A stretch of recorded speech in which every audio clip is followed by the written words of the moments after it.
Hi po, Mami Felicidad. Hi po. Good evening po. Good evening po. Ganda-ganda niyo po. Shining Thank you shimmering. very much po. Ito po. Ito po ang aking katanungan. Tapos na po. Ito na po. Lang po. Para sa iyo, ano ang pinakamalaking hamon sa pagiging ina? Ito na.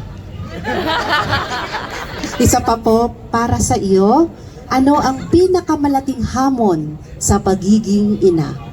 Napakarami pong hamon nangyari sa buhay ko. Una po, talagang mahirap kami. Nang maliliit pa yung mga anak ko, hindi ko alam kung paano ko sila bubuhayin. Dahil alam niyo naman ng panahon na yun, maliit lang ang sweldo. So, tumatakas ako sa mister ko na hindi niya alam na naglalabada ako ng mamlansya. Pero, pinagtiisan ko po lahat yan sa tulong at gabay ng Panginoon. Isakto ninyo. Kaya, awa ng Diyos, sila po ay napagtapos ko rin at maayos na po ang buhay nila ngayon.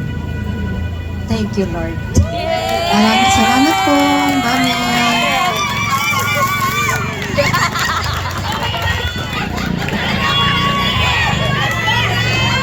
Okay, thank you po, Nanay Felicidad Miguel.